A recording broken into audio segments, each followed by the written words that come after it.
एजुसीकर में आप सभी का स्वागत है। हम लाइव हो चुके हैं। थोड़ी सी मैं स्क्रीन टेस्टिंग ऑडियो टेस्टिंग कर लूँ, फिर हम बात करते हैं। ज़ोरो पहले ही आ चुके हैं। ज़ोरो, आपको मेरी तरफ से भी गुड इवनिंग।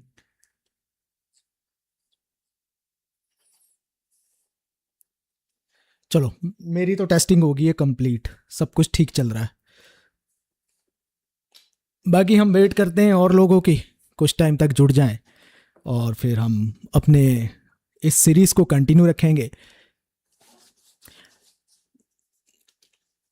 लेट्स सी, जो जो जुड़ते जा रहे हैं वो अपनी हाजिरी लगवाते जाएं चैट बॉक्स में कि हम आ गए हैं सर।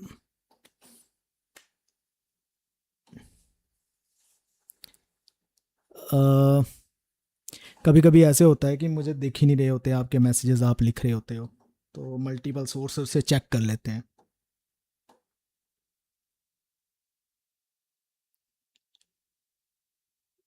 दीपक आ गए हैं। दीपक, गुड इवनिंग। जल्दी जल्दी अटेंडेंस लगवाते जाओ, फिर हम इसको शुरू करेंगे और फटाफट क्विकली लेकर चलेंगे आज के इस टॉपिक को।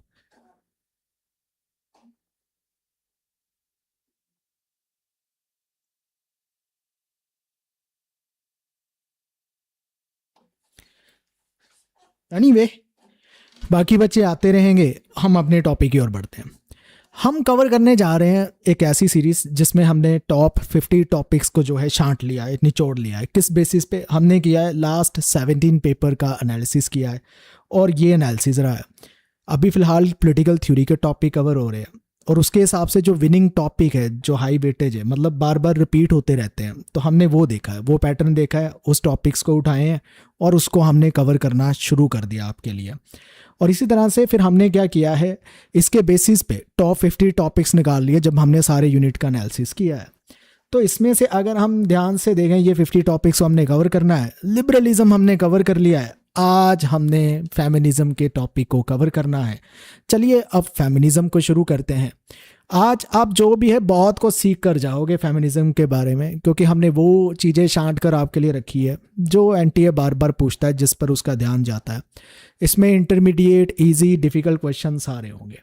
पहले क्वेश्चन में आपसे ये पूछ रखा है, साइमन दे बेवो, ठीक है, ये फेमिनिस्ट थिंकर है।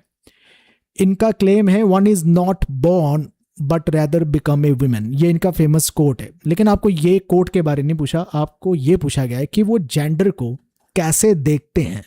वो आपने ऑप्शंस के जरिए बताना है। कुछ जगह पर मैं आपको पोल देता रहूँगा, जहाँ जहाँ पर मुझे लगेगा कि पोल की ज़रूरत है, ठीक है, कि क्वेश्चन रीड करने में टाइम लगता है। जहाँ पर आपको आंसर साफ दिख रहे हैं, तो वहाँ पर पोल देने की ज़रूरत नहीं है। ये अब ऐसा क्वेश्चन है जिस जहाँ पर आंसर साफ दिख रहा है, यहाँ पर पोल की ज़रूरत नहीं है।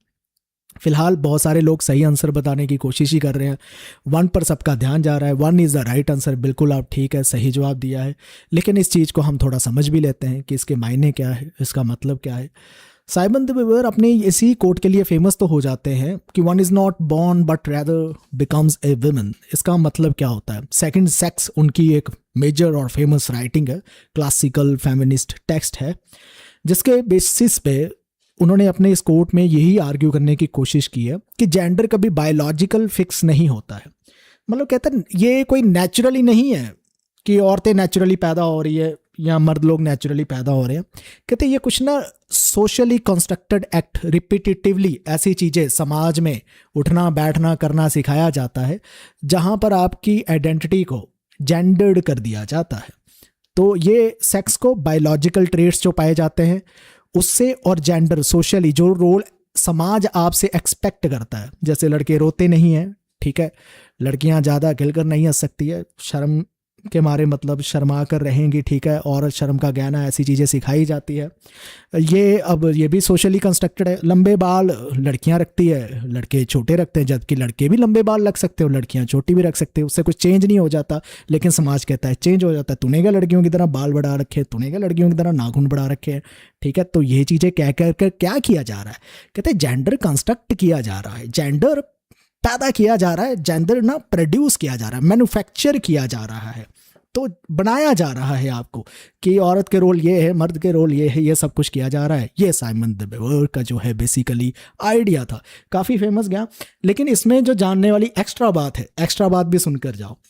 यही फॉर्मुलेशन, बेवो की फॉर्मुलेशन जो थी, उसी पर फर्दर थ्योरीज डेवलप की गई है और उसमें नाम आता है जूडिथ बटलर का। जूडिथ बटलर एक टर्म यूज करते हैं, वो कहते हैं परफॉर्मेटिव जेंडर, कि जेंडर परफॉर्मेंस से क्रिएट होता है। ठीक है, समाज हमारे हमें रोल बताते हैं, हम वैसे ही परफॉर्म करते रहते हैं। तो लड़कियों को या लड़कों को पता है कि कैसे परफॉर्म करना, वो हमेशा ही अपने जेंडर के दायरे में परफॉर्म करते हैं, उससे बाहर जाकर परफॉर्म करना पसंद नहीं करेंगे, क्योंकि सोशल एक्सेप्टेंस नहीं मिलेंगे, समाज से बहुत गालियां पड़ेंगी। ठीक है, लड़के अगर लड़कियों जैसी कुछ हरकतें करते हैं तो उसको शक्का भी बोल दिया जाता है, ये भी आपने सुना होगा। ठीक है, टेम्पू और पता नहीं गे और पता नहीं क्या क्या वर्ड बोले जाते हैं। ठीक है, सिमिलरली अगर लड़कियां ऐसे करने की कोशिश करेगी तो उनको भी बहुत कुछ सुनने को मिलता है। तो अपने कंस्ट्रक्टेड जेंडर रोल में टिककर काम करते रहेंगे, ठीक है, वैसे ही रिश्तेदारियां निभाते रहेंगे, कामकाज करते रहेंगे, ठीक है, कोई प्रॉब्लम नहीं है समाज को। लेकिन जैसे ही आप कुछ उल्टा करना शुरू करेंगे तो भाई दिक्कत खड़ी हो जाएगी। फेमिनिज्म यही चीज़ तो हमें समझाता है। अगला क्वेश्चन जो है वो असर्शन रीजन का है, और ये क्वेश्चन अपने आप में इतना ईजी नहीं है। ठीक है, जिन्होंने पढ़ा है ध्यान से समझेंगे, उनको पता चलेगा। इसमें एक नया फैक्ट भी है। तो मैं आपको टाइम देता हूँ, टाइम के साथ मेरे पास जब टाइम मिलता है तो मैं क्या करता होता हूँ, मैं बना देता होता हूँ आपके लिए वेला बैठा पोल। तो पोल मैंने आपके लिए बना दी है, आप अब इसको आंसर करने की कोशिश कीजिए कि क्या आंसर हो सकता है। तब तक मैं आपके चैट को थोड़ा सा देख भी लेता हूँ। Sir please bring some batch of UPGDC assistant professor political science mains, उस पर काम चल रहा है, उस पर हम आंसर राइटिंग प्रोग्राम लेकर आने वाले हैं। जल्दी ही आपको इतला करेंगे, इन्फॉर्म करेंगे, सारी चीज़ें बताएंगे। तब तक आप आंसर देने की कोशिश कीजिए। ये पोल लगभग ख़त्म होने को है, मैं इसको एंड करने जा रहा हूँ। 5 4 3 2 1 0, ये ख़त्म कर दिया हमने पोल। ठीक है, जिन्होंने आंसर देना था दे दिया। लेकिन मज़ेदार चीज़ ये है कि हम ये देख लेते हैं कि जिन लोगों ने दिया है क्या दिया है। तो डिवाइडेड ओपिनियन जो है आपकी आ रही है, कैसे आ रही है, 43 29 29 ऐसे करके आ रही है। तो ज़्यादातर जो लोग कह रहे हैं वो कह रहे हैं 1 अपने आप में ठीक है। मतलब मुझे ये नहीं समझ आ रहा कि 1 आपको क्यों लगा कि ठीक है। अगर आप ध्यान से देखें इस चीज़ को कि उन्होंने रीज़न में ना, पहली स्टेटमेंट तो छोड़ दो, पहली स्टेटमेंट छोड़ दो, उस पर बाद में आते हैं। रीजन में देखिए क्या दे रखा है, इको फेमिनिस्ट जो हैं वो अकाउंटेबल है क्लाइमेट चेंज के कॉन्सिक्वेंसेस को लेकर। मतलब जो इको फेमिनिस्ट के थिंकर है, थ्योरी है, एडवोकेट, उसको सपोर्ट देते हैं। क्लाइमेट चेंज हो रहा है उनकी वजह से, क्या वो अकाउंटेबल है? इसके लिए जवाब देने पड़ेंगे। भाई इंडस्ट्रियलिस्ट कहाँ चले गए जिन्होंने फैक्ट्रियों में धुआं ये सारी चीज़ें की है, पानी गंदा फेंका है, वो कहाँ गए? वो अकाउंटेबल नहीं है। जिन्होंने पेड़ काटे वो अकाउंटेबल नहीं है। इको फेमिनिस्ट की थ्योरी देने वाले कहते हैं अकाउंटेबल है। तो रीज़न तो भाई कॉमन सेंस से पता चल रहा है कि करेक्ट है ही नहीं है। और जब रीज़न करेक्ट नहीं है तो एक ही तो आंसर बनता है ना आपका, वो बनता है, let's see, answer number 3rd। तो 3rd इज जो है ए करेक्ट है, रीज़न करेक्ट नहीं है। अब पहले वाला भी अपने आप में बहुत ही मज़ेदार फैक्ट इन्होंने डाल दिया है। इसको समझ लो, याद कर लो, कहीं पर लिख लो, क्योंकि ये फैक्ट एक ऐसा फैक्ट है जो बार बार पूछा जाता है। इको फेमिनिज्म की टर्म कॉइन करने वाले का जो नाम है, उनका नाम लिख लीजिए, फ्रांसवा डी यूबॉन। ठीक है, ये 1974 का इनकी राइटिंग है। ठीक है, जिसको कहते हैं लो फेमिनिन उलामोट। ये फ्रेंच नेम है और उनका नेम भी फ्रेंच ही है। ठीक है, तो ये नाम याद रख लो जिन्होंने इको फेमिनिज्म की टर्म को कॉइन किया था, कब किया था, क्या बात वो करते हैं, इसको लेकर ये फैक्ट कहीं नोट कर लो, क्योंकि ये बार बार क्वेश्चन आने की संभावना है। इम्पोर्टेंट फैक्ट है। इको फेमिनिज्म अब बात किस चीज़ की करता है? वो बात करता है यार, ये कहते हैं नेचर जो हो रहा है ना, इसके साथ जो एक्सप्लॉइटेशन हो रहा है, ये कहीं ना कहीं विमेन के ऑपरेशन के साथ लिंक है। क्योंकि कहते जो थिंकिंग पैट्रियार्की में माइंडसेट लोगों को दिया जाता है ना, कि भाई वो पेड़ को बचाने की नहीं काटने की बात करेंगे, क्योंकि जो उनका माइंडसेट होता है ना, वो कहते हैं कि मर्द लोगों का जो माइंडसेट है वो शायद प्रॉफिट मेकिंग है, वो इंडस्ट्रियलिस्ट है, ठीक है, उनके दिमाग में यही चीज़ें चलती है। तो नेचर को अपने फ़ायदे के लिए कैसे यूज़ करना है, विमेन को अपने फ़ायदे के लिए कैसे यूज़ करना है, नेचर को भी वो हर चीज़ को ऑब्जेक्ट की तरह देखते हैं, विमेन को भी वो ऑब्जेक्ट की तरह देखते हैं। तो अपने फ़ायदे के लिए जो यूज़ कर रहा है, तो कहीं ना कहीं ये सोच पनप रही है। तो पैट्रियार्कल कैपिटलिस्ट जिसे कह रहे हैं, हिरार्किकल सिस्टम ऑफ डोमिनेशन, ऐसे वर्ड इकोफेमिनिज्म यूज़ करता है जो नेचर की बदहाली के लिए, ठीक है, जिम्मेदार है। रीज़न इनकरेक्ट है, क्यों इनकरेक्ट है वो मैंने बता दिया अभी जब मैं समझा रहा था। तो अब हम चलते हैं अगले क्वेश्चन की ओर। इस क्वेश्चन में भी मैं आपको पोल नहीं दूंगा। सेक्सुअल पॉलिटिक्स की बुक किसने लिखी है? बहुत इजी है, बार बार पूछी जाती है। फेमिनिज्म लिटरेचर जो है, मेजर जो लिटरेचर है, ठीक है, उसके नाम आपको याद होने चाहिए। जोरो 3 कह रहे हैं, दीपक भी 3 कह रहे हैं, ठीक है, और कोई कहना चाहता है तो बता दे फिर। बेला भी 3 कह रहे हैं, रंजना 3 नहीं, रंजना हेलो कह रहे हैं, विजय भी 3 कह रहे हैं, दीपक 3 कह रहे हैं। दीपक बार बार 3 कह रहे हो आप, ठीक है, समझ गए हम। ओके, फिर आते हैं, सब ही 3 कह रहे हैं। कोई वैले ट्रॉय करके है, ठीक है, एकता जी है, ठीक है, केट मिलट ही इसका आंसर है। राजकुमार ने तो आंसर लिख कर भी दिया कि केट मिलट है भाई, केट मिलट ही है इनका आंसर। सेक्सुअल पॉलिटिक्स की राइटिंग है, 1970 में आती है। अब केट मिलट की ये राइटिंग पता क्यों इंपॉर्टेंट है? क्योंकि रेडिकल फेमिनिज्म की ये फाउंडेशनल टेक्स्ट है।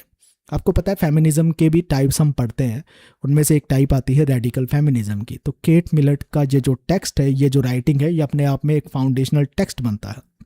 लिटरेचर में पैट्रियार्कल स्ट्रक्चर को रीड करते हैं कि लिटरेचर जो लिख रहा है, किस संदर्भ में लिख रहा है, उसको डीकंस्ट्रक्ट की कोशिश करते हैं, उसके टेक्स्ट को डीकंस्ट्रक्ट करते हैं और उसमें से ढूंढते हैं वो पैट्रियार्की, ठीक है, और उसी चीज़ को करते हैं क्रिटिसाइज। ये कहीं ना कहीं आगे चलकर आपको यही रेडिकल फेमिनिज्म के कुछ और चीज़ें पता चलेगी, वो अगले क्वेश्चंस में आपको समझा दूंगा मैं। अब ये टेक्स्ट अपने आप में सेकंड वेव फेमिनिज्म, क्योंकि आपको पता है first wave, second wave, third wave feminism की चलती है, और उसको लेकर अपने आप में एक इन्फ्लुएंशियल टेक्स्ट है, यानी सेकंड वेव के फेमिनिज्म को शेप करता है ये टेक्स्ट, इतना इन्फ्लुएंशियल टेक्स्ट है। तो पैट्रियार्की वो मानते हैं कि ऐसा पॉलिटिकल सिस्टम है, ये सेकंड वेव की फेमिनिज्म मानती है, जिसको चैलेंज करना होगा, ठीक है, जिसको चैलेंज करना होगा, वो किसी भी फॉर्म में कहाँ पर भी हमें दिख रही है उसको चैलेंज करना है। अगले क्वेश्चन में आपसे बहुत ही इजी और लड्डू क्वेश्चंस डाल कर दिया गया है। साइमन दे बोवॉर कहाँ या किसके साथ, किस आइडियोलॉजी के साथ एसोसिएट करते हैं? बताइए किसके साथ एसोसिएट करते हैं? ये पोल नहीं दूंगा, वैसे ही बताते जाओ। जोरो कह रहे हैं 2 है, आदित्य कह रहे हैं 2, एकता दुबे 2, 2, 2, सब 2 कह रहे हैं। पता है आपका सबका राइट आंसर है। आज तो आप ऐसे आंसर देकर करोड़पति बन के जाओगे। साइमन दे बोवॉर जो है एक फ्रेंच राइटर है, ठीक है। आप देखना बहुत सारे फेमिनिज्म के टेक्स्ट फ्रेंच राइटर्स ने ही फेमस किए हैं, उनमें से एक इनका भी नाम आता है। फेमिनिस्ट भी हैं, सोशल थ्योरिस्ट भी है, एग्जिस्टेंशियल फिलोसफर भी है। मतलब सिर्फ फेमिनिज्म के साथ नहीं, और भी बहुत सारी चीज़ें इन्होंने लिख रखी है।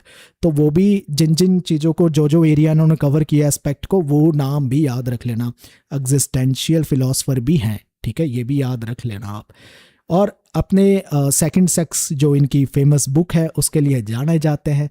और कहा जाता है कि सेकंड वेव की जब शुरुआत होने वाली थी, ठीक है, बिगनिंग होने वाली थी, कहीं ना कहीं ये उनका भी टेक्स्ट अपने आप में कंट्रीब्यूशन दे जाता है। जैसे केट मिलट का तो मेन प्राइमरी टेक्स्ट है ना, तो ये भी एक टेक्स्ट था जो देकर जाता है सेकंड वेव फेमिनिज्म को एक इन्फ्लुएंस। अब ये स्टेटमेंट है, इन स्टेटमेंट्स को आपने पढ़ना है और आंसर देना है। ये एक ऐसा क्वेश्चन है जहाँ पर आपको पढ़ने में टाइम लगेगा, और जहाँ पर आपको टाइम लगता है वहाँ पर मैं अपनी पोल रेडी करने लगता होता हूँ। तो मैं पोल रेडी करता हूँ, आप पढ़िए तब तक। क्वेश्चन नंबर 5 है, आप पोल में आंसर कर सकते हैं। पोल आपके लिए रेडी है। मैं चाहूंगा इसमें आप 30 सेकंड तो ले ही रहे, क्योंकि स्टेटमेंट को पढ़ना होता है। 10 सेकंड आपको पहले मिल गए थे जब तक पोल रेडी हो रही थी। आराम से पढ़िए।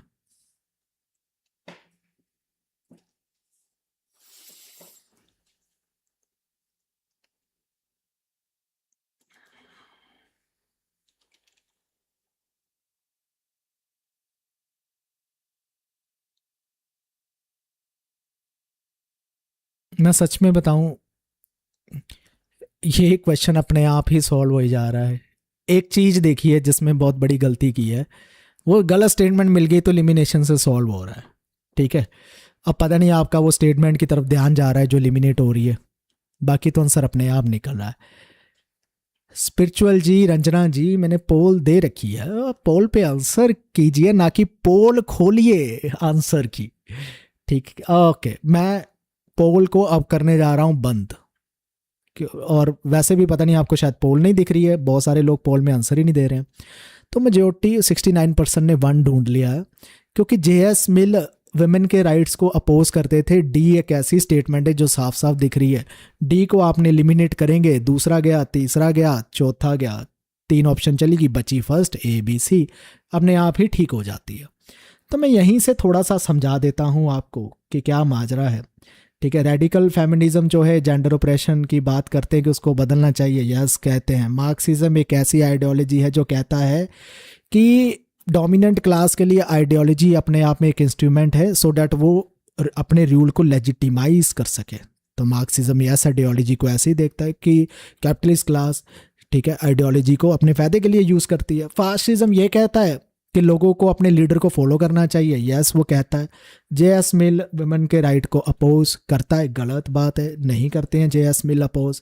कार्ल मार्क्स क्या रेवोल्यूशन के आइडिया के अगेंस्ट है? अरे कार्ल मार्क्स कहते थे रेवोल्यूशन आए तो पीसफुल आए ना, मज़ा आ जाना चाहिए, कहते खून खराबा करो, नदियां बहनी चाहिए खून की, वो कहते हैं ब्लड शेड रेवोल्यूशन होनी चाहिए। कार्ल मार्क्स ऐसे थे, वो गांधीवादी नीतियों वाले नहीं थे, वो वायलेंस को सपोर्ट करते थे, कहते मारधार करो, हथियार उठाओ, मारो इंडस्ट्रियलिस्ट को जाकर, ठीक है, खाली करवाओ फैक्ट्री, कंट्रोल कर लो, कब्जा कर लो, कितना सताया है तुम लोगों को इन्होंने। तो ई में लिखा है ऐसे कार्ल मार्क्स व्यक्ति रेवोल्यूशन के आइडिया को अपोज करते थे। तो ई तो अपने आप ही नहीं है, ठीक है। तो आंसर हो गया फर्स्ट, ये भी बता दिया, आप लोग सही थे, ठीक है। इस सारी स्टेटमेंट को मैंने समझा दिया, इसको करते हैं स्किप, हम चलते हैं अगले क्वेश्चन की ओर। और भाई साहब फिर से मल्टीपल स्टेटमेंट यानी पोल हम डालेंगे, तब तक आप पढ़िए, मैं पोल तैयार करता हूं आपकी। क्वेश्चन नंबर 6, लीजिए पोल आपके सामने हाजिर है।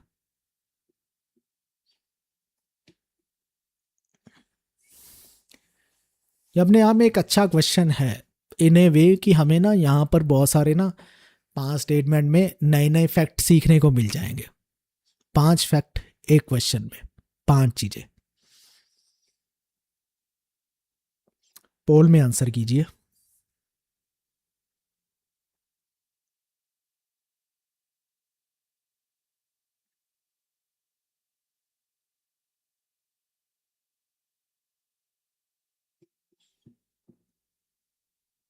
ठीक है, बहुत बढ़िया। मैं पोल को अब बंद करने जा रहा हूं। 5 4 3 2 1 एंड पोल होती है बंद। हो जा भाई बंद, हो गई बंद, ठीक है। 9 वोट्स आए हैं, 67% कह रहे हैं भाई इसका आंसर ना फर्स्ट है, ए बी सी डी। वो कह रहे हैं कि जो ई है वो ठीक नहीं है, कि ई में कहा गया है कि ब्लैक वुमेन की जो हिस्ट्री है वो सबसे पहले नरेट की गई थी ग्रेटा थनबर्ग ने। ग्रेटा थनबर्ग तो आपको पता है क्लाइमेट चेंज के एक्टिविस्ट हैं। वो ब्लैक वुमेन की हिस्ट्री को लेकर तो उनका कोई काम नहीं है, और ब्लैक हिस्ट्री की वुमेन की जो हिस्ट्री है यूएस में, वो तो बहुत पहले मूवमेंट शुरू हो गई थी, तो इसलिए ई एलिमिनेट कर दिया होगा, और उसे अकॉर्डिंगली इन्होंने कोशिश की है कि फर्स्ट आंसर है। चलो मैं देखता हूँ क्या आंसर है, ए बी सी डी, बस ठीक है, ई निकालने से आपका आंसर निकल रहा है। ये ना बाकी की जो ए बी सी डी की स्टेटमेंट है ना, इसमें से डी तो चलो हमने पीछे भी पढ़ लिया है, बाकी की समझनी बड़ी ज़रूरी है। यूएस में ना फेमिनिज्म की मूवमेंट को लेकर ना कुछ इवेंट्स हुए हैं, और वो इवेंट्स इंपॉर्टेंट इवेंट्स हैं कि वहाँ पर फेमिनिज्म कैसे चला। तो एक इवेंट है स्नेका फॉल कन्वेंशन, ये 1848 में होती है। ये अपने आप में पहली विमेन राइट की कन्वेंशन है यूएस में, यानी वुमेन ने अपने राइट अगर मांगने शुरू किए हैं यूएसए में, तो ये स्नेका फॉल कन्वेंशन नाम आता है। 1848 की डेट नोटबुक पे नोट करनी है, नोट कर लो, दिमाग की नोटबुक में नोट करनी है तो उसमें भी नोट कर लो, ये क्वेश्चन पूछा जाता होता है। लेकिन इसके साथ एक और फैक्ट हमने ऐड कर दिया एक्सप्लेनेशन में, वो ये है कि इसको लीड करने वाले जो लीडर्स थे उनके नाम क्या थे। एलिजाबेथ कैडी स्टैंटन एक नाम ये है, दूसरा नाम इसमें आता है लुक्रेशिया मॉट का। तो ये दो नाम आपने याद रखने हैं। और इन्होंने जेंडर इक्वालिटी की बात की थी, डेक्लेरेशन ऑफ सेंटिमेंट्स इन्होंने प्रोड्यूस किया था इसी कन्वेंशन में। तो ये कन्वेंशन अपने आप में एक इंपॉर्टेंट कन्वेंशन है। ऑप्शन बी अपने आप में करेक्ट है, क्योंकि 19th अमेंडमेंट यूएस में जो रेटिफाइड हुई थी 1920 में, उसमें विमेन को फाइनली राइट टू वोट मिल गया। तो जो कन्वेंशन से स्ट्रगल शुरू होती है वो 1920 में जाकर राइट टू वोट में कल्मिनेट होती है, वहां पर हमें रिजल्ट देखने को मिलते हैं। जो सफरेज मूवमेंट, सफरेज का मतलब होता है जहां पर वोटिंग राइट्स मांगे जा रहे हैं, उसकी मूवमेंट को लेकर एक सिग्निफिकेंट विक्ट्री हमें देखने को मिलती है, एक जीत देखने को मिलती है। सी भी अपने आप में करेक्ट है, क्योंकि नेशनल विमेन सफरेज एसोसिएशन, जिसको शॉर्ट में हम NWSA कहते हैं, ये 1869 में फाउंड की गई थी। और इसको किसने फाउंड किया था? एक नाम आ गया इसमें सूजन बी एंथनी का, और दूसरा नाम आ गया वही कन्वेंशन वाली लीडर एलिजाबेथ कैडी स्टैंटन का। ठीक है, इन्होंने विमेन वोटिंग राइट्स के फाइट करने के लिए एसोसिएशन भी बना ली। कन्वेंशन से चीज शुरू हुई थी, फिर धीरे धीरे एसोसिएशन बनी, मूवमेंट्स बड़ी होती गई, सरकार को फोर्स किया, 19th अमेंडमेंट लेकर आए, राइट टू वोट विमेन को यूएस में जो है ग्रांट हुआ। तो ये तीन जो चीजें चल रही है ये अभी तक यूएस के इर्द गिर्द घूम रही है। फिर एक नाम आ जाता है फेमिनिस्ट थ्योरी का। ये अपने आप में एक इंडिपेंडेंट फैक्ट इन्होंने डाल दिया है, इसका यूएसए के साथ लेना देना कोई नहीं है। सेकंड सेक्स की राइटिंग 1949, साइमन दे बेवॉक के बारे में आप जानते हो। ठीक है, ओके। ग्रेटा थनबर्ग अपने आप में क्लाइमेट एक्टिविस्ट है, वह विमेन हिस्ट्री या उनके राइट्स या ब्लैक विमेन के लिए कुछ नहीं कर रहे थे, जो कर रहे थे, ठीक है, विमेन के लिए कौन से, ब्लैक विमेन के लिए कौन काम कर रहे थे, उन लीडर्स के नाम भी आपने याद रख लेने हैं। वो है Sojourner Truth, Angela Davis, bell hooks. Bell hooks को लेकर क्वेश्चन आ रखे हैं आपको एनटीए ने, अगर ध्यान से पीछे PYQ खोल खोल कर पढ़ोगे। सेक्सुअल पॉलिटिक्स किसने लिखा है? ये रिपीट हो गया है क्वेश्चन, केट मिलर्ट हम पढ़ आए हैं, ठीक है, लेकिन इनको याद रख लेते हैं कि 1970 में राइटिंग है, बाकी सारी चीजें हम पीछे समझ आए। ओके, अगले क्वेश्चन की ओर चलते हैं। थर्ड वेव फेमिनिज्म इनमें से किससे प्रभावित हुई थी? कौन सी आइडियोलॉजी से इन्फ्लुएंस हो रखी है थर्ड वेव की फेमिनिज्म? ये क्वेश्चन अपने आप में इंटरेस्टिंग क्वेश्चन है और ये आपने बताना है, क्योंकि जिन लोगों ने याद कर लिया है बढ़िया है, उन्होंने अगर याद किया है, लेकिन इसके मायने क्या बनते हैं वो मायने हमने समझने हैं। ये अपने आप में बहुत इंपॉर्टेंट है। हाँ, मैं पोल इसके लिए नहीं दूंगा, आप लिखते जाओ। तो बहुत सारे लोग इसको 1-1 करके लिखने की कोशिश कर रहे हैं, तो 1-1 और राजकुमार 3 कह रहे हैं वो लिबरलिज्म मान रहे हैं। ठीक है, कोई और लिखना चाहेगा एक बार लिख ले, फिर मैं इसका आंसर बताता हूं। स्पिरिचुअल टूर 3 कह रहे हैं, ठीक है जी। चलिए मैं अब इसका आंसर रिवील करता हूं। इसका राइट आंसर है पोस्ट स्ट्रक्चरलिज्म। पोस्ट स्ट्रक्चरलिज्म की धारणा से, उसकी आइडियोलॉजी से थर्ड वेव फेमिनिज्म जो है इन्फ्लुएंस हो रखा है। अब पोस्ट स्ट्रक्चरलिज्म ने ऐसा क्या दे दिया कि थर्ड वेव फेमिनिज्म इन्फ्लुएंस हो गया?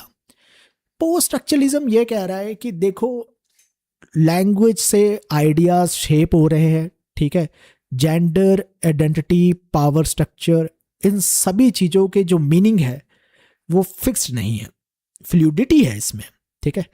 तो ये बदलते रहते हैं, कॉन्टेक्स्ट बदलोगे बदल जाएगा, ठीक है, कॉन्टेक्स्ट से मीनिंग बदल जाएंगे, जोग्राफिकल लोकेशन से मीनिंग चेंज हो जाएंगे, ठीक है, सोसाइटी टू सोसाइटी जाओगे, कम्युनिटी टू कम्युनिटी जाओगे, तो बहुत सारी चीज़ों के मीनिंग चेंज हो जाएंगे। तो पोस्ट स्ट्रक्चरलिज्म यही कहता है कि किसी भी चीज़ का कोई फिक्स्ड मीनिंग तो है ही नहीं, मीनिंग हमने ह्यूमंस ने अपने हिसाब से देने की कोशिश करते हैं। इधर ह्यूमंस 100 ह्यूमंस कुछ कह रहे हैं, ठीक है, आगे के 200 ह्यूमन से पूछोगे उनका मीनिंग कुछ और हो जाएगा। तो ये चीज़ें इन्होंने समझाई। फिर पोस्ट स्ट्रक्चरलिज्म की तो चलो ये थ्योरी थी ना कि मीनिंग फिक्स नहीं होते हैं। थर्ड वेव फेमिनिज्म ने यहाँ से ये सीखा पोस्ट स्ट्रक्चरलिज्म में कि आइडेंटिटी भी जो है, जो विमेन हम औरत करते रहते हैं, महिला करते रहते हैं, वो फिक्स थोड़ी ना हुई, फिर वो भी अपने आप में फ्लूइड होगी। अब वो कहते हैं कैसे होगी, कहते यूनिवर्सल वुमेनहुड का जो आइडिया दिया जाता है, डेफिनेशन दी जाती है, वो तो आइडिया है नहीं। औरतों की पीड़ा सब जगह एक नहीं होगी। फिर यहाँ से आइडिया निकला था इंटरसेक्शनैलिटी ऑफ आइडेंटिटी। अगर आपको नहीं पता कि इंटरसेक्शनैलिटी पर काम किस फेमिनिस्ट राइटर का है, तो वो भी आपको पता होना चाहिए। बताओ किसका है, वैसे चैट में लिखो, इंटरसेक्शनैलिटी का आइडिया किसका है, पता है इनके बारे में? इंटरसेक्शनैलिटी ऑफ आइडेंटिटी का आइडिया किसने पॉपुलराइज किया था? PYQ है, कोई मैं नया फैक्ट नहीं पूछ रहा हूं, घबराओ मत। क्या कोई नाम याद आता है?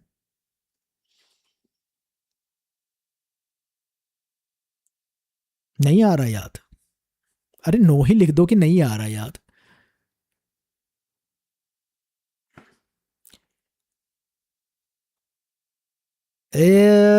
बेला ने ढूंढ कर निकाल दिया, या उनके दिमाग से निकाला, या गूगल किया, I don't know, but bella good answer. Kimberlé Crenshaw का आइडिया है इंटरसेक्शनैलिटी ऑफ आइडेंटिटी का, है ये PYQ। ठीक है, वैलेट रॉय अगर आपको नहीं पता है, वैलेट रॉय ठीक है, अगर आपको नहीं पता है, प्रंजल आपको नहीं पता है, तो बेला ने सही आंसर लिखा है, किम्बरले क्रेनशा का आइडिया है।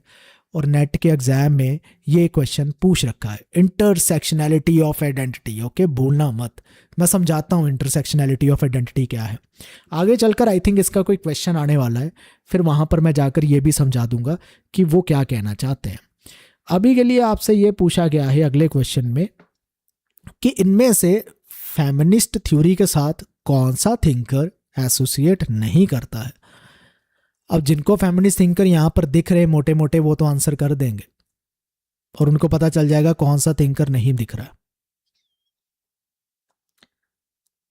जोरो कह रहे हैं बन, ठीक है, बाकियों को भी देख लेते हैं। एकता जी कह रहे हैं एक है, आदित्य जी कह रहे हैं एक है, ठीक है जी। दीपक जी भी एक कह रहे हैं, सभी एक कह रहे हैं, तो मान के चलते हैं भाई एक ही आप, ठीक है, एक नंबर की बात कही आपने। सूजन सोनटैग जो है वो नहीं है, सोनटैग क्या है फिर, किसके साथ एसोसिएटेड है अगर ये फेमिनिस्ट नहीं है?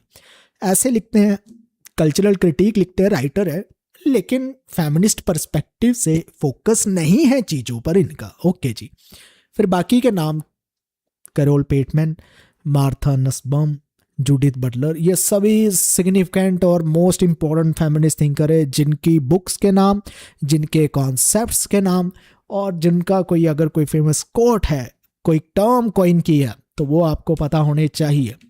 अगला क्वेश्चन है मज़ेदार, थोड़ा सा पढ़ना पड़ेगा। पोस्ट कॉलोनियल फेमिनिज्म को लेकर स्टेटमेंट है, पढ़िए आप। ये लंबा क्वेश्चन है, मैं तब तक वेला बैठा पोल बनाता हूँ, आप पढ़िए। क्वेश्चन नंबर 10,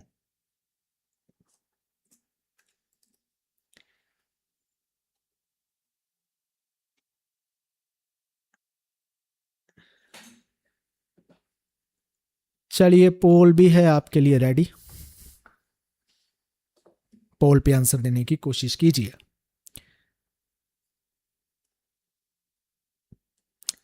मैं एक हिंट दे देता हूं लोगों को जो थोड़ा सा फंस रखे हैं। यहां पर दो स्टेटमेंट ऐसे हैं जो एक दूसरे को कॉन्ट्राडिक्ट कर रही है, अगर आपने वो ढूंढ ली आप आंसर क्रैक कर लोगे। चलो यही हिंट था। तब तक के लिए मैं पानी पी लूं, बोतल थोड़ी दूर पड़ी है, लेकर आता हूं।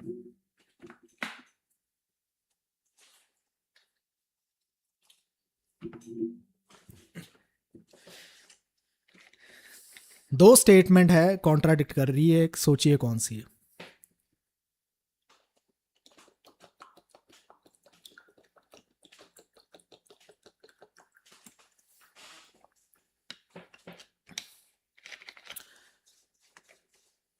बहुत बढ़िया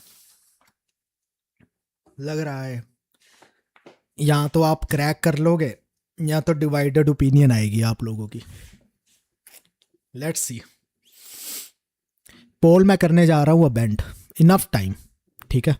अगर आपको वो कॉन्ट्राडिक्शन नहीं दिखी है तो वो नहीं दिखी है। 5 4 3 2 1 0, पोल एंड होती है, राइट। पोल के रिजल्ट देख ले तो कुछ खास नहीं आए, है ना, देख रहे हो। 36% फोर्थ को कह रहे हो, डिवाइडेड ओपिनियन ही है लगभग। मेजोरिटी मज़ा तब आता है जब 80-90% के पास आए। पहले मैं आपको आंसर दिखा देता हूँ। तो फोर्थ आंसर ठीक है, तो मतलब जितने लोगों ने इसको देने की कोशिश की है वो समझ गए थे। अब इसमें समझने लायक क्या था? इसमें समझने लायक आप यहीं से देखिए, एक्सप्लेनेशन पे अभी बाद में जाते हैं, कि यहाँ पर ना इन्होंने लिखा है कि factors such as culture, ethnicity, geographic location are important for understanding marginalisation of women. तो कहते हैं जोग्राफिकल लोकेशन से, ठीक है, हमें पता चलेगा विमेन की मार्जिनलाइजेशन कैसे हो रही है, ये सारी चीज़ें इफेक्ट करती है। फिर कहते हैं डिफरेंट पार्ट ऑफ विमेन जो है डिफरेंट पार्ट ऑफ वर्ल्ड से जब आती है तो उसका एक फ़र्क आ जाता है, उनके एक्सपीरियंसेस बदल जाते हैं। तो हर जगह औरतें सेम पीड़ा नहीं सह रही हैं, वो अलग हो सकती है, ठीक है। तो सिर्फ मैन में डिफरेंस नहीं है, औरतों में भी है, ये स्टेटमेंट ये कह रही है, ठीक है जी। लेकिन देखिए ए भी इतना कह रहे हैं कि अलग अलग लोकेशन पे अलग अलग चीज़ें हो रही है, और डी में क्या कहा जा रहा है कि हम विमेन की सबऑर्डिनेशन को समझने के लिए एक यूनिवर्सल अप्रोच लेकर चल सकते हैं। जब हर जगह बदलने से, ठीक है, आप स्टेट बदलते हो, कंट्री बदल देते हो, तो उससे विमेन के एक्सपीरियंस ही बदल जाते हैं, तो यूनिवर्सल अप्रोच थोड़ी ना बदलोगे, कॉन्टेक्चुअलाइज करोगे। हर विमेन की सिचुएशन अलग है, वाइट विमेन की अलग है, ब्लैक विमेन की अलग है, ठीक है। आप देखेंगे, आप किसी हरियाणा के या यूपी के गांव की विमेन की सिचुएशन अलग है, स्वीडन में बैठी हुई एक औरत की सिचुएशन वो अलग है, तो यूनिवर्सल अप्रोच थोड़ी ना होगी। जहाँ पर ये यूपी के किसी गांव में बैठी हुई विमेन को कुछ रिक्वायरमेंट है, उसकी अलग होगी नीड्स। स्वीडन में बैठी हुई औरतें जो है वो किसी और चीज़ से लड़ रही होगी, उनकी रोज़मर्रा की ज़िंदगी में वो लड़ाई है ही नहीं है। दूर जाकर मटके में पानी भरना, ऐसी सारी चीज़ें हैं, पढ़े लिखे हैं नहीं है, ठीक है, एजुकेट नहीं किया जाता है। स्वीडन में ऐसी प्रॉब्लम नहीं है और अलग प्रॉब्लम है, तो यूनिवर्सल अप्रोच नहीं ना हो सकती। तो यहाँ से क्या समझ आ रहा कि डी ए बी के साथ तो कॉन्ट्राडिक्ट कर रहा है, डी को निकालना था, डी से निकाला और बची आंसर ये बी सी बन गया। मैं तो ई तो पढ़ा ही नहीं अभी, तो ये भाई आंसर था आपका। लेकिन मज़ेदार चीज़ ये है, जब ये इतना डेंस्ड कंसेप्चुअल क्वेश्चन आता है तो स्टूडेंट अगर उसको सॉल्व नहीं कर पा रहे हैं, डिस्पाइट इसके कि एक कॉन्ट्राडिक्शन उसमें अगर दिख रही है, तो मैं ये मान के चल रहा हूँ कि हमारी रीडिंग्स वीक हो रही है। हमें ज़्यादा पढ़ने की अब आदत नहीं रही है, उस चीज़ को जहाँ समझने की आदत नहीं रही है। एक टाइम पर ऐसे होते जा रहे हैं कि हम फैक्चुअल चीज़ों को इतना पढ़ने की आदत डालने लगे हैं कि हमें बस लगता है क्रोनोलॉजी आ जाए, हमें बनानी, बस इससे आंसर निकल जाएगा, ये चीज़ें हो जाएगी, तो पब्लिकेशन बुक की याद कर लेते हैं, हो जाएगी। तो यहाँ पर जब एनटीए कुछ कंसेप्चुअल लेकर आता है तो मार पड़ने लगती है। तो पहली स्टेटमेंट करेक्ट है, विमेन के एक्सपीरियंसेस और उनकी आइडेंटिटी जो है वो सिर्फ जेंडर शेप नहीं करता है। वो कहते हैं कि बहुत सारी और फोर्सेस है, और भी कई कारण होते हैं। रेस से अलग है, उनकी एथनिसिटी अलग है, अलग अलग क्लास, अलग अलग नेशनैलिटी की विमेन के अलग अलग एक्सपीरियंस हो गए और अलग अलग उनकी पीड़ा होगी, और अलग अलग लेवल पर उन्होंने चीज़ें सही है सहन की है, सबऑर्डिनेशन होगी, सब्जेक्शन जो है उनकी अलग अलग होगी। जैसे इंडिया में बताया मैंने, एग्जाम्पल यहाँ पर लिख रखी है, वो मैंने बताया ना, यूपी की गाँव की औरत, बिहार की, ठीक है, हरियाणा की, कहीं पर भी उठा लोगे तो, लेकिन उसको कंपेयर करोगे स्वीडन के साथ, कैसे, कोई मैच ही नहीं है, अलग उनकी दिक्कतें हैं। पोस्ट कॉलोनियल फेमिनिज्म, यहाँ पर लड़कियां हैं, उनको भी पता होगा कि उनकी सहेलियां जो है उनकी ही दिक्कतें देखोगे अलग अलग हो जाती है, तो कैसे यूनिवर्सल अप्रोच हो सकती है, ठीक है। हालांकि आपके एक ही शहर में हो सकते हो, एक ही जगह से पढ़े हो जाते हो, तो प्रॉब्लम्स अलग हो जाती है। यहाँ तो नेशनैलिटी बदलने से, रेस बदलने से, क्लास बदलने से, कास्ट बदलने से, रिलीजियन बदलने से भी प्रॉब्लम्स ही अलग हो जाती है। यही पोस्ट कॉलोनियल फेमिनिज्म की देन है, उसकी कंट्रीब्यूशन है कि वो बता रहा है, इसी चीज़ का जो है हुंगारा दे रहा है, जगा रहा है लोगों को कि इस चीज़ को हमें समझने की ज़रूरत है। और वो कहते हैं कि कॉलोनियल लेगेसीज भी बड़ी काम करती है भाई, कि कोई कंट्री अगर पोस्ट कॉलोनियल कंट्री, इंडिया एक पोस्ट कॉलोनियल कंट्री है, पहले किसी की कॉलोनी रहा है, ब्रिटिशर ने यहाँ पर राज किया, वहाँ पे वुमेन का जो सप्रेशन किया जाएगा, वहां पर जो हायरार्की एग्जिस्ट करती है उससे अलग ही चीजें निकल कर आती है। कहते हैं लैटिन अमेरिका की इंडिजीनियस वुमेन को आप यूरोप में बैठी हुई कोई इमिग्रेंट वुमेन के साथ कंपेयर तो करके देखो, आपको पता चल जाएगा कि उनके एक्सपीरियंसेस ही कितने अलग हो रखे हैं। आप कैसे यूनिवर्सल अप्रोच कर सकते हो, क्योंकि अभी तक लिबरल फेमिनिज्म एक ही दुहाई दे रहा था, कहते हैं हमने कोड क्रैक कर लिया है, विमेन ये चीजें दिक्कतें देखती है, बस इसको सॉल्व करना है, कॉन्स्टिट्यूशन में राइट दे देते हैं, प्रॉब्लम सॉल्व। प्रॉब्लम सॉल्व कहाँ हो रही है? तभी तो ब्लैक फेमिनिज्म निकल कर आया, तभी तो निकल कर आया पोस्ट कॉलोनियल फेमिनिज्म। इन सब ने रेस किया यही क्वेश्चंस को कि भाई अलग अलग चीजें अलग अलग तरीके से इंपैक्ट करती है, सबकी अलग अलग सिचुएशन है, उसी हिसाब से हमें आंसर करना होगा। सेम इन्होंने ये कहा कि कॉलोनियलिज्म और उसके इंपैक्ट वुमेन के हिस्टोरिकल कंटेक्स्ट में अलग हो जाते हैं। ठीक है, आई थिंक आप मोटा मोटी आइडिया समझ गए हो। डी में जो है फिर इसीलिए तो चैलेंज किया जा रहा है कि यूनिवर्सल एक्सपीरियंस हो नहीं सकते तो यूनिवर्सल अप्रोच कैसे रख सकते हो। स्टेटमेंट ने लिखा था कि यूनिवर्सल अप्रोच रख सकते हैं, सबके लिए हम बस एक राइट बना सकते हैं, फॉर्म कर सकते हैं, कॉन्स्टिट्यूशन में ऐड कर देते हैं, दुनिया के प्रॉब्लम कहते हैं सॉल्व हो जाएगी। खाक सॉल्व होगी कहते हैं ऐसे प्रॉब्लम, जब तक आप औरत के पास बैठ के उसकी दिक्कतें ही नहीं सुनेंगे।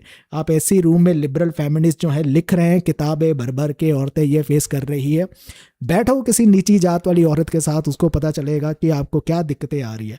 उसी नीची जात वाली औरत के साथ अगर उसका रंग काला है तो उसको पूछो क्या दिक्कतें आ रही है, उसको तो 2 दिक्कतें आ रही है, और अगर वो गाँव में है तो तीसरी दिक्कत आ रही है, और अगर पढ़ी लिखी नहीं हो अलग दिक्कत आ रही है, तो दिक्कतें ही आती जा रही। इसको कहते हैं इंटरसेक्शनैलिटी। लेयर्स हैं भाई ऑपरेशन की, वो कितने ऑपरेशन फेस कर रही होगी, ये सारी चीजें हैं। तो ये मुद्दे उन्होंने उठाए हैं। ये मुद्दे मुझे लग रहा है कि चाहे पोस्ट कॉलोनियल फेमिनिस्ट ने उठाए हैं, ब्लैक फेमिनिस्ट ने उठाए हैं, ये सब ने उठाए हैं, उससे अवेयरनेस बढ़ी है। और यहाँ पर आप सिर्फ ये नहीं कह सकते कि महिलाओं के साथ तो सब ऐसी चीज़ें हो रही ऑपरेशन। यहाँ से हमें समझ आता है कि ह्यूमन ऑपरेशन लेयर्ड होता है। बहुत सारे इंसान भी हो सकते हैं, ब्लैक हो सकते हैं, ठीक है, नीची जात के मर्द लोग भी हो सकते हैं, उनको भी अलग तरीके से अपने ऑपरेशन देखना पड़ रहा है, वो भी बहुत सारी चीज़ें देख रहे होंगे। तो ऑपरेशन यहाँ से एक चीज़ समझ आती है, लेयर्ड होता है। पोस्ट कॉलोनियल फेमिनिज्म में बहुत आंखें खोल कर रख दी।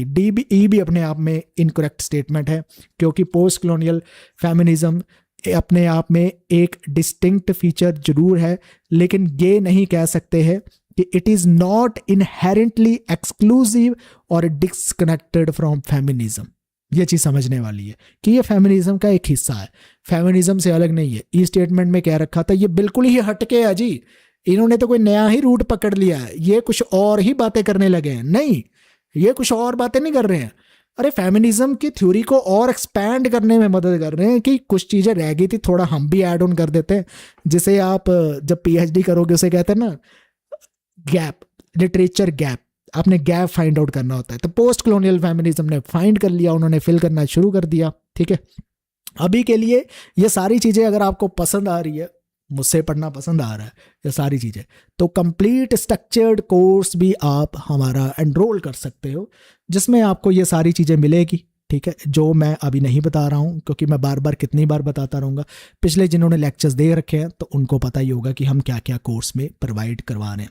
शेड्यूल के अकॉर्डिंगली, एक ब्लूप्रिंट के अकॉर्डिंगली ये सारी चीज़ें जो है धीरे धीरे आपको मिलती जाएगी। दिसंबर 2026 में सारी चीज़ें जो है इसमें कवर्ड है। तो इसका लिंक हमने डिस्क्रिप्शन में भी दे रखा है, तो आप एनरोल कर सकते हो। अभी इसमें कहीं लिखा नहीं आया, बट यस, ये चीज़ अर्ली 2000 अगर कूपन कोड यूज़ करोगे तो आपको अर्ली बर्ड में फ्लैट 2000 रुपीज़ ऑफ हो जाएंगे, जो हम कुछ लिमिटेड टाइम के लिए ऑफर चला रहे हैं, बाद में ये भी बंद कर देंगे। रणभूमि टेस्ट सीरीज जो है हमारी 18 जुलाई से शुरू होने वाली है। जो ब्रह्मास्त्र 3.0 में एनरोल करेंगे उनको भी ये फ्री ऑफ कॉस्ट साथ में ही मिल जाएंगी, लेकिन जो इंडिपेंडेंटली लेना चाहते हैं तो वो तब इंडिपेंडेंटली भी ले सकते हैं। पेपर 1 और पॉलिटिकल साइंस दोनों की है। 10 यूनिट वाइज टेस्ट होंगे, पेपर 1 के भी 10 यूनिट वाइज होंगे पॉलिटिकल साइंस के, और 10 फुल लेंथ टेस्ट होंगे आपके। फुल लेंथ टेस्ट समझ दो, मिक्स क्वेश्चन, जैसे आप रियल एग्जाम में 100 क्वेश्चन देते हो, पॉलिटिकल साइंस के भी होंगे, तो पेपर 1 के भी होंगे, उसके 50 होंगे। तो ये सारी चीज़ें रहेंगी। वेबसाइट में डिटेल है, eduseeker.in में जाकर आप सारी डिटेल्स देखिए, डिस्क्रिप्शन में लिंक है, उसको भी यूटिलाइज कीजिए। अगले क्वेश्चन की ओर चलते हैं।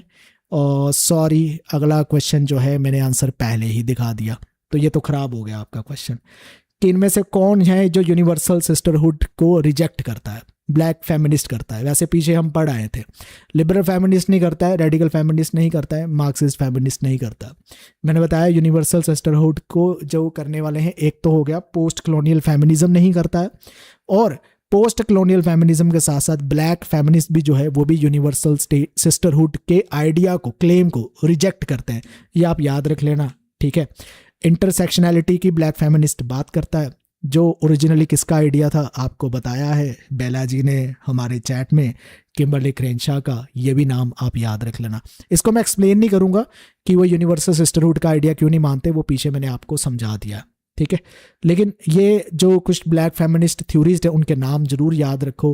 बेल हुक्स का नाम याद रखो, पैट्रिशिया हिल कॉलिंस का नाम रखो, ऑड्रे लॉर्ड का याद रखो, किम्बरली क्रेनशॉ का नाम याद रखो, एंजेला डेविस का नाम याद रखो। ये नाम याद रखने हैं, कभी भी क्वेश्चन इससे फ्रेम किया जा सकता है। ये 2 लिस्ट है, आपने मैच करनी है। बुक्स कॉन्सेप्ट दे रखे हैं लिस्ट 1 में और थिंकर्स दे रखे हैं लिस्ट 2 में। ये भी क्वेश्चन क्रैक हो जाएगा, क्योंकि मुझे पता है एक बुक का नाम तो आपको आता है, उसी के बेसिस पे आप आंसर निकाल दोगे। इसकी भी पोल देने की जरूरत नहीं है, बहुत जल्दी निकल रहा है। क्या आंसर हो सकता है इसका? पहला आंसर, ओके जी, बेला कह रहे हैं पहला है।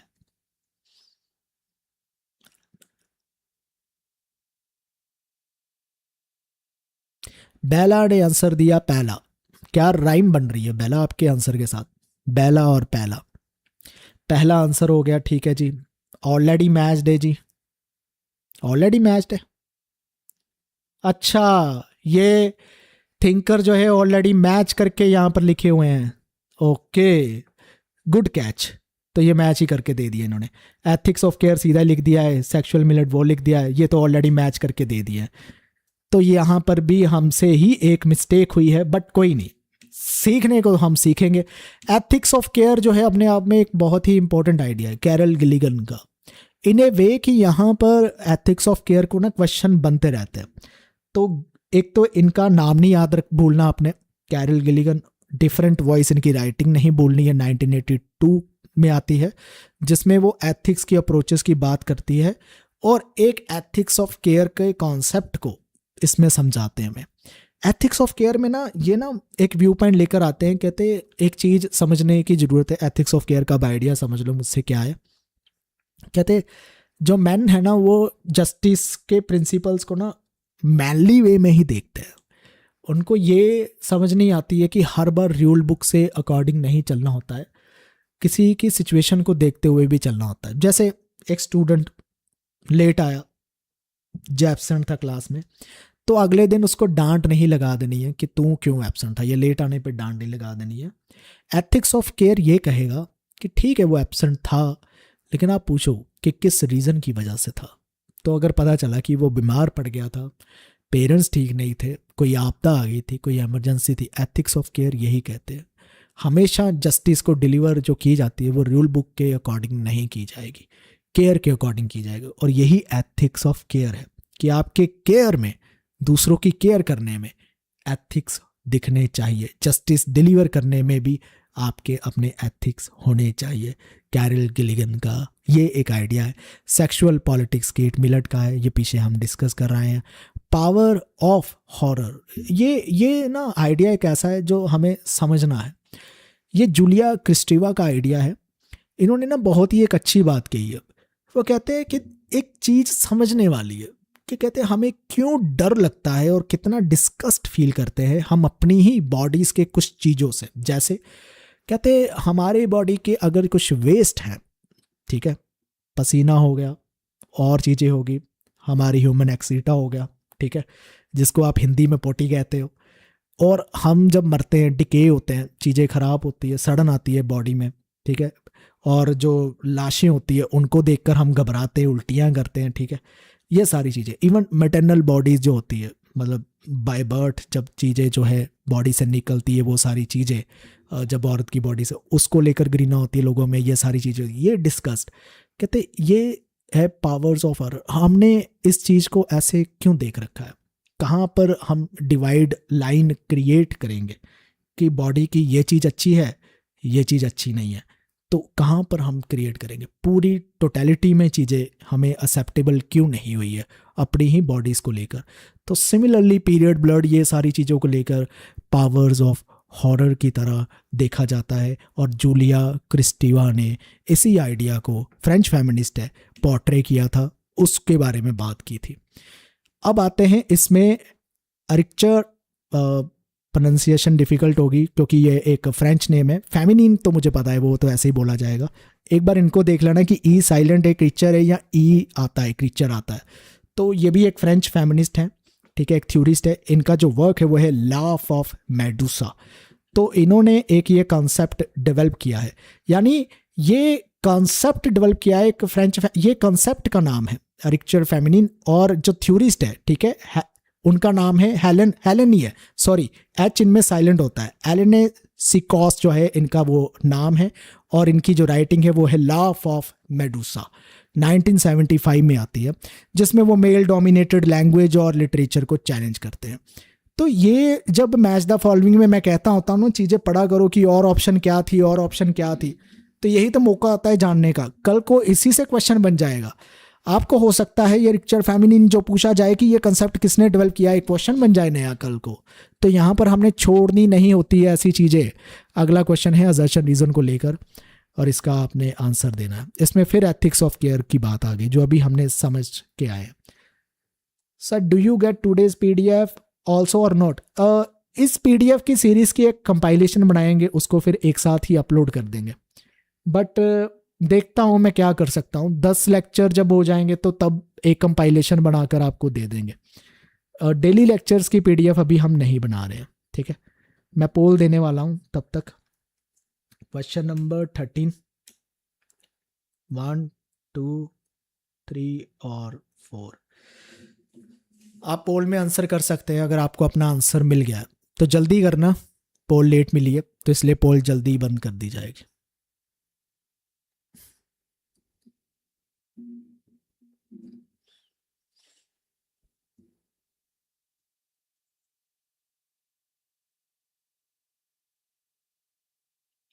ठीक है, मैं पोल को बंद करने जा रहा हूं। जिन्होंने आंसर करना था उन्होंने कर लिया होगा।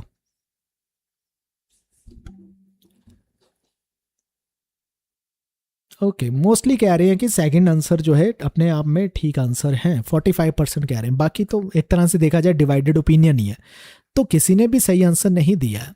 तो 22% वाले जो कह रहे थे ना एक है, तो उनके अकॉर्डिंगली ये ठीक निकलता है। अब इसको थोड़ा सा ध्यान से देखने की कोशिश करें कि अगर आप सेकंड कह रहे थे, आप इसका मतलब समझ रहे हो कि आर करेक्ट एक्सप्लेनेशन ऑफ ए नहीं है, तो आप ये समझ रहे थे। तो मैं देखता हूँ कि ऐसी कन्फ्यूजन आई क्यों। अजर्शन में देखिए लिखा है एथिक्स ऑफ केयर अपने आप में एक मॉरल अप्रोच है जो जस्टिस के साथ कॉन्ट्रास्ट की जाती है। बिल्कुल की जाती है, मैंने बताया ना, जस्टिस को डिलीवर करने का एक आइडिया एथिक्स ऑफ केयर के साथ मैंने समझाया आपको, अभी समझाया। तो अब अजर्शन अपने आप में ठीक हो गया।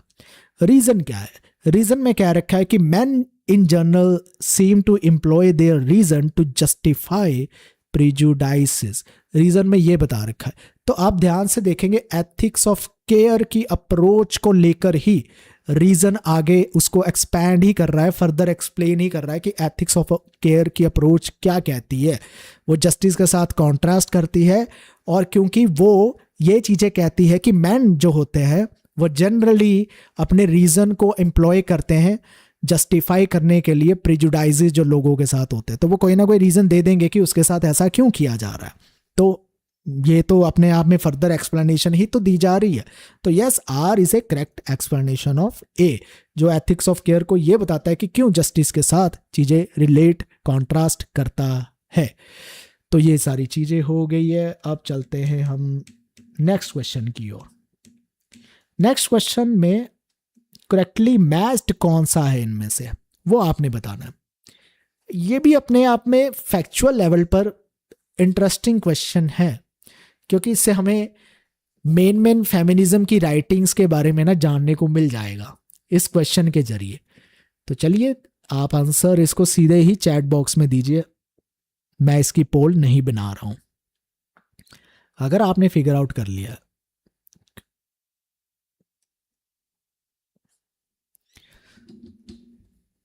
दीपक फास्ट आए हैं, 3 नंबर कह रहे हैं।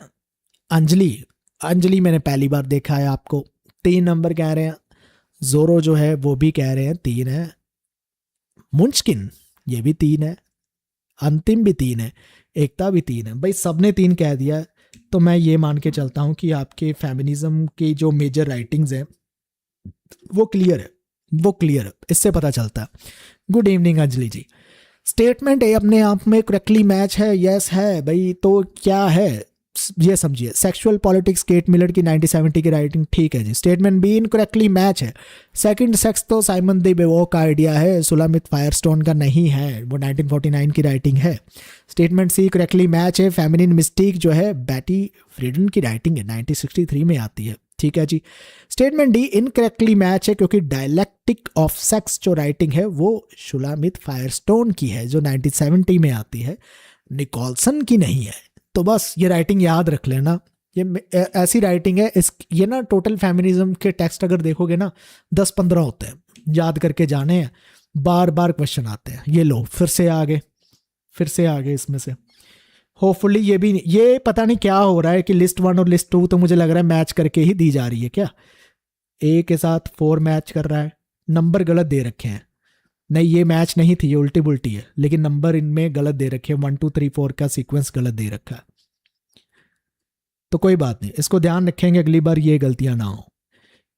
ए के साथ 4th मैच कर रहा है। चलो एक बार देख लेते हैं इसके राइट आंसर क्या है। कैथरीन मैकिनन, ये भी एक इंपॉर्टेंट राइटिंग है। फेमिनिस्ट थ्योरी ऑफ स्टेट इनका पूरा टाइटल है, towards a feminist theory of state, 1989 में आती है। Susan Moller Okin, yes.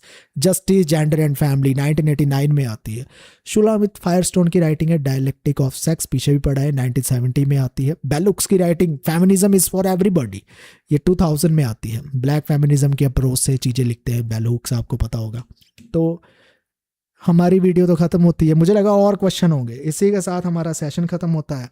ठीक है, आप इस सेशन के साथ बने रहे, बहुत मज़ा आया, आपने आंसर दिए, उससे मुझे फेमिनिज्म से पता चला कि आपकी तैयारी अच्छी चल रही है। कुछ जगह पर जहाँ पर तैयारी अच्छी चल रही है वो पता कहाँ पर चल रही है, फैक्चुअल चीज़ें आपकी अच्छी है, आप बुक्स याद रख लेते हो, उसके बारे में बता रहे हो, ये तो है एनालिसिस मैं करके बता देता हूँ। जैसे ही कंसेप्चुअल चीज़ें आती है और मल्टीपल स्टेटमेंट वाले बारी बारी सी स्टेटमेंट आने लगती है, और उस स्टेटमेंट के बारे में मतलब वो कंसेप्ट पढ़ा ना हो लेकिन वो सॉल्व हो रहा है, जैसे पोस्ट कॉलोनियल फेमिनिज्म की कॉन्ट्राडिक्शन हमें दिख गई थी तो वो सॉल्व होना चाहिए था, लेकिन वो सॉल्व नहीं हो रहा था।